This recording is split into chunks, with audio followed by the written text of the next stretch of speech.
describe Vietnam's human rights record. Vietnam scored a 7, the lowest score of Freedom Council's Freedom in the World Index. From sex and labor trafficking to censorship of the press and the internet, from restrictions on independent labor unions to severe repression of faith communities, the Vietnamese government and the Communist Party is one of the worst users of human rights. For too long, Vietnam has gotten a free pass on human rights. Diplomats are so focused on the fact that Vietnam is not China that this oppressive police state has granted trade and security benefits without conditionality.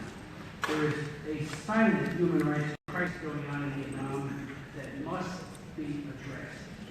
Human rights should be a top part of the meeting with President Trump's next meeting with Vietnam's Prime Minister Minh Phuc. Doing so will advance U.S. economic security, and above all, it will advance the cause of the people of Vietnam, who deserve better than the dictatorship that they are living under. The President has a real opportunity to bring about tangible reforms in Vietnam, and that is why we're meeting. The proximity of this hearing is precisely designed to try to let the President know how important it is he raise these issues robustly with the Prime Minister. I have been to Vietnam several times on human rights trips. I have met with advocates and young activists for decades, like imprisoned rights activist Nguyen Van Dong. I know there is a younger generation in Vietnam, 66% of who are under the age of 40, that looks to the U.S. as a land of opportunity and freedom. They want the same liberties enjoyed by their relatives in California, Texas, Virginia, Louisiana, and so many other places where the former Vietnamese refugees have flourished. The Vietnamese people want the United States to be a voice of freedom. But the country is silent. No government that represses its own people or restricts fundamental freedom can be trusted as a trusted ally of the United States. No government that censors the internet, jails dissidents, and crushes civil liberties in civil society should be given generous trade or security benefits, again, without strong conditionality. The President will face pressure from his advisors, I'm sure, and especially the business community, to look at Vietnam through the lens of trade deals and the containment of China. Hopefully, he will be able to see the situation more clearly than past administrations, both Republican and Democratic. Failure to press for real and concrete human rights improvements underestimates U.S. leverage and will disappoint the young generation of Vietnam who are the country's dynamic future. It should be clear by now that Vietnam needs the U.S. markets and security commitments much more than the United States needs Vietnam's markets and security cooperation. If history is any guide, the President's championing of individual rights will lead to some success. It is interest in human rights is sustained, those and far-reaching. The Vietnamese government has responded to concerns expressed by the last two administrations when they link human rights improvements to better U.S. relations, whether it be a trade organization, the TPP, Trans-Pacific Partnership, or to address U.S. concerns over religious freedom abuses. The Vietnamese government, at least for a time, took steps towards reform when pressed by past American presidents. It is when the U.S. loses interest in human rights that conditions regress. The communist leaders in Hanoi take our trade benefits and security commitments and continue repressing those seeking political reform and universally recognized freedoms. The business of the Communist Party is taking power and repressing those they believe will challenge their power. They will not embrace human rights improvements of the rule of law unless it is a firm condition of better relations with the United States. I am circulating a letter with signatures of other members of Congress detailing the strategic opportunities available for the United States and the Vietnamese people if the President pursues a robust human rights agenda. The letter urges the President to pursue religion and labor unions and release of prisoners of conscience as a condition of U.S. assistance. I wrote today to Secretary Rex Tillerson to urge more robust human rights in Vietnam, particularly on the issue of religious freedom. I believe, and the U.S. Commission on International religious freedom, you, sir, recommended that Vietnam be designated as a country of particular concern for severe and egregious religious freedom restrictions. That report provides compelling evidence of egregious and ongoing religious freedom violations in Vietnam. The President should follow you, sir's recommendation and immediately, without any delay, designate Vietnam as a CUતિC for its religious freedom violations. Designation carries with it potential sanctions and visa denials or Vietnamese government officials complicit in religious freedom abuses. No Vietnamese government official who tortures political dissidents or restrictions on the activities should profit from access to the United States. Let me say that violence and intimidation faced by the Hmong Montagnard, like Khmer Krom, by groups is outrageous. The future torture faced by Ms. Tran Thi Phuong is absolutely shocking. The Religious Freedom Ambassador, David Saperstein, who did a magnificent job in the last administration for religious freedom. She was on her way to meet with him to push for the release of her husband, Pastor Win Kong Tin, and she was horribly mistreated. If there are religious prisoners, if forced renunciations of faith are happening, if pagodas and churches and places of worship are forcibly closed, how does Vietnam not meet the criteria for CUતિC, as our good chairman Ed Bryce has asked repeatedly as well, over and over again, has asked the administration, we designate them as CUતિC. I will be working closely with the State Department on this, and without objection, my full statement will be made a part of the record. Well, once again, thank you, Mr. Chair, for your in regard to Vietnam. I think this is going to be an important hearing today. I want to thank the witnesses for taking the time to come and provide testimony. And I know all of our parts on pushing for human rights and democracy around the world is really critical, and one of the reasons why we're concerned about the level of cuts and reductions to the State Department. So appreciate you for taking your time out today. I'd like to go to the Chairman of the Full Committee, Congressman Ed Bryce. Well, thank you, Chairman Smith, and thanks for calling to support the hearing today. As we all recall, we had a similar hearing, I think it was 1 year ago, and I wish there were no need to revisit these critical issues, but unfortunately, Vietnam's one-party communist state continues to oppress its citizens and deny them fundamental human rights. And this is why we're here today. We do have a growing relationship with Vietnam, particularly in the security and trade areas. But us as Americans must support that. And we cannot segregate them from our ongoing engagement with the government. And I am grateful for participating in this hearing. It's good to see many of them again. Some old friends here. They will detail for us the many cases of violence and intimidation directed by the state toward religious people of many faiths in Vietnam.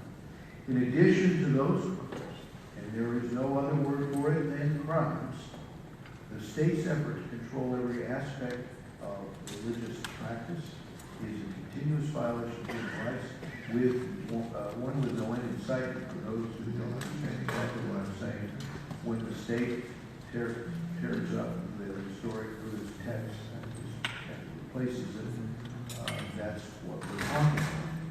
The Vietnamese Prime Minister, and alongside everything else that's discussed, the United States must call for the government of Vietnam to respect its people's fundamental freedoms. None can be more important or more personal than the right to freedom of religion. Yet in Vietnam, the state continues to intimidate and harass citizens of nothing more than attempting to practice their faith, their religion freely and openly. Almost 2 decades ago, the Venerable PHauNG, now the Supreme Patriarch of the Unified Buddhist Church of Vietnam, and frankly, he was in the same position then. And he was under house arrest then. 2 decades. And sadly, for all those years, he's been under arrest. Still persecuted by that communist government. And THIC is not alone. Chairman of the mission, Pastor Chin. I've seen the photographs of the results of the beatings that he has taken. At the hands of some churches. We've heard the pleas from his wife, and we saw the treatment meted out to her. So 5 years on the questionable charges of undermining national security. What we call for today, and what I urge the administration to call for in its meeting with the Prime Minister, is respect for religious freedom. The Vietnamese Constitution provides for it. One must ask them why officials can obstruct and interfere with this constitutionally guaranteed right to worship freely. We must ask further that if this constitutional right is ignored, what weight can we give any other constitutional or legal rights in Vietnam? I am pleased that the U.S.-Vietnam relations are working, and I hope for a stronger and more productive relationship between our countries. However, continued cooperation and improvements in our relationship must be predicated on a mutual respect for human rights and law. It is who we are. It is what I hope they are, but it is up to them in that government to show it, to show respect for the Constitution, to respect these rights. So, Mr. Chairman, thank you again for bringing attention to this important issue. I again thank the witnesses. I yield back. Thank the distinguished chairman for his tenacious promotion of human rights in Vietnam. You made sure the full committee keeps a very sharp focus on this. And I thank you for your great leadership. I'd like to now yield to Mr. Moore. Thank you, Mr. Chairman. Thank you for allowing me to join you today. I very much appreciate it. I'm very pleased to be here and also to share with you as one of the co-chairs on the Congressional Caucus on Vietnam. As you pointed out, first of all, we're holding this, and I applaud your leadership because this is a very timely hearing in advance of Prime Minister Nguyen's visit to the White House next week. As you know, the situation of human rights in Vietnam is dire. During my time in Congress, although there have been small, selective attempts to improve the condition at times, we've also seen tremendous backsliding, and I would say right now, as was pointed out by my colleagues, I've not really seen any true improvement on the way the Vietnamese government deals with its and treats its own citizens. On religious freedom, as was pointed out, the government's record is especially troubling. I adopted the case of, and I think both my colleagues have pointed out the case. I've adopted the case of Pastor Chin, a Lutheran pastor in prison since 2012. I adopted his case as a prisoner of conscience through the Tom Lantos Human Rights Commission. But what have we seen? We've seen Pastor Chin face tremendous mistreatment in prison, while his wife, Trinity Hong, was detained, beaten by security forces last year after she met with the visiting U.S. Ambassador at large for international religious freedom. I make multiple letters for myself, from Chairman and also Chairman Royce and other members of Congress when the government proceeded to demolish the temple in Saigon, a place of worship, an important religious center, that we raised this issue, even after multiple entreaties from ourselves to really respect the rights of the temple. That did not occur. Mr. Chairman, I also ask for the unanimous consent to insert 2 letters to the Vietnamese ambassador, urging him to intervene to stop the demolition of the Lian Tree Temple, to which we have received no response. Thank you. And I will, again, thank you, and I will reserve the rest of my time for questions. Mr. Lozo, thank you very much. I don't think I have my time without checking your request. I'd like to introduce our very distinguished witnesses for today, beginning with Dr. Win a man who came to the United States as a refugee from Vietnam in 1970. And he did volunteering with Boat People SOS in 1988 and became the head of Boat People SOS for the past 25 years.